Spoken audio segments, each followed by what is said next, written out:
Hello everyone, welcome back to Luke's Movie Talk, where I go over some of the most recent movies I've been watching. And for this video, I'll be looking at Jaws, the re-release. Just before I start, I uploaded a video for The Rings of Power Episode 4, so if you're interested, go give that a watch. And also make sure to like and subscribe to keep up to date with all future uploads. So first off, I actually saw this in 3D. I think they did a really good job with the conversion, especially underwater, because you feel like you're underwater, you only actually see one person at a time usually, and they stand out really well. And when there's light pushing into the water, it really makes the 3D shine. I think they really did a really good job of that. Okay, so I'll go over some of the plot in case you haven't seen Jaws, even though it's like over 45 years old at this point. But I'll go over it for you. So during a drunk trip to the beach, a girl is attacked and killed in the water. The next day, her half-devoured body is found. Police Chief Brody has to close the beach as a result, but is persuaded to keep them open for the rush of summer people. With everything seemingly normal, people spend time in the water, but a young boy is killed by the shark. The mayor and townspeople still don't want to close the beaches because of the loss of money. During a town meeting, professional shark fisherman Quint offers to kill the shark for $10,000, not the paltry $3,000 someone is offering.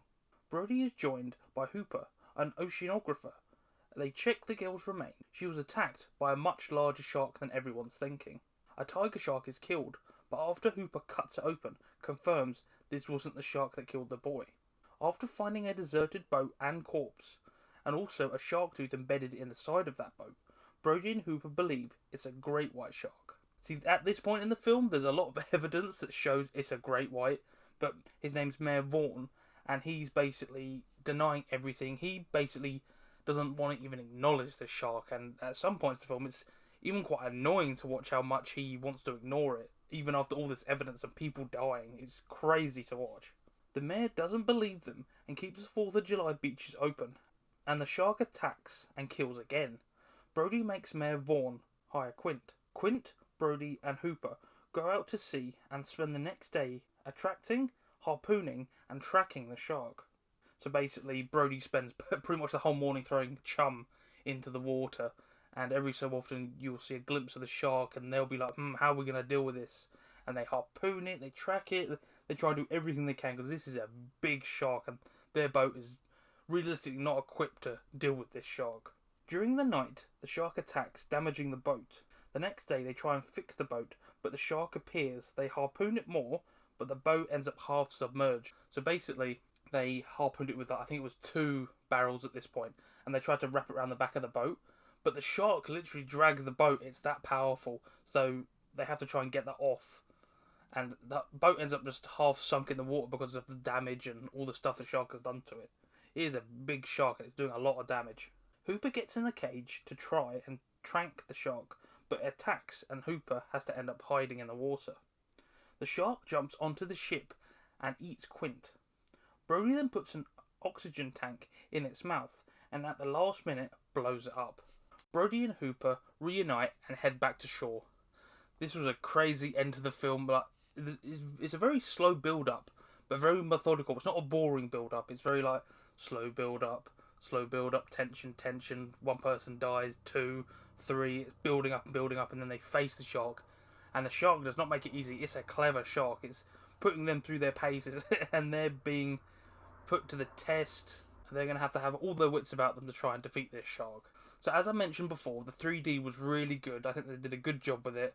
And just a little additional thing, the cinema I went to, because I wear glasses, I would have to wear a set of glasses on the glasses, so that used to be quite annoying. But it actually gave me some clip-on glasses, which I thought was quite nice, and it added to the experience instead of having a double set.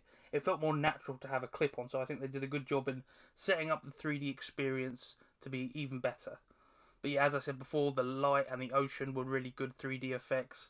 I think when they used the 3D on the people, it did a really good job, and also trying to create focus, like stuff that was in front of the back shot where the shark is in the water, was like ropes or a pole. They actually made it look 3D, and I think they did a good job.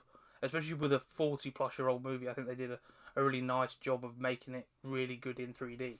So Brody trying his best with everyone against him is really interesting story, because he's new to this sea town, and all he knows what to do is close the beach, try and keep everyone safe.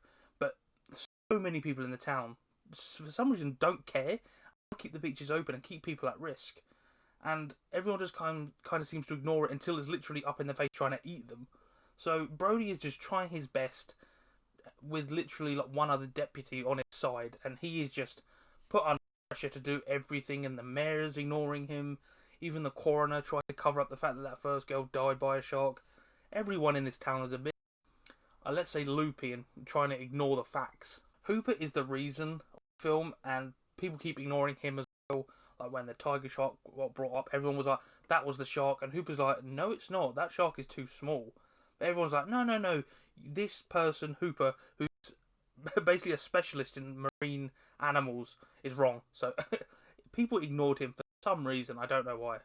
But yeah, it's the reason of the film, and for some reason people ignore him, but he gets the satisfaction of knowing he was right. Quint is a grizzled veteran that knows what he's worth and how dangerous this shark is, because when everyone was putting up the like 3,000 bounties, they're thinking, oh yes, we can all deal with that. All these people went out into the ocean to deal with the shark, but Quint was like, no, I'll find it for 3,000, but you pay me 10, because he knew this shark was dangerous. He knew, especially with the attacks and how often he's dealt with sharks, he probably knew that he was dealing with a monster. He was in the right frame of mind to try and defeat this monstrous shark, and unfortunately he dies at the end, but I think that's because he's so wanting to kill the shark in the end that he puts himself in danger by having the boat half submerged and putting the boat through everything that they get stranded. Yeah, he's a great character overall. Obviously the music's great, like the tense and like, that is iconic to this day, that shark sound. So that's always a great thing to see in the movie. Even the sections with the upbeat music where they're chasing the shark, you might think it kind of feels right for this part of the film where they're chasing it and trying to defeat it. It kind of matches, and you wouldn't think it would, but it does, and I think they did a great job of heightening the excitement of the situation. As I said before, the underwater tension and atmosphere is spine-chilling. As Hooper goes in the water, the few times he does, with the boat, he finds that I think it's the head of one of the fishermen. That's one of the scariest moments in the film. And also when he's in the cage and the shark somewhat creeps up behind him and attacks him. It is just spine-chilling to watch, especially in 3D. It was horrifying. The fact that you rarely see the shark makes it scarier.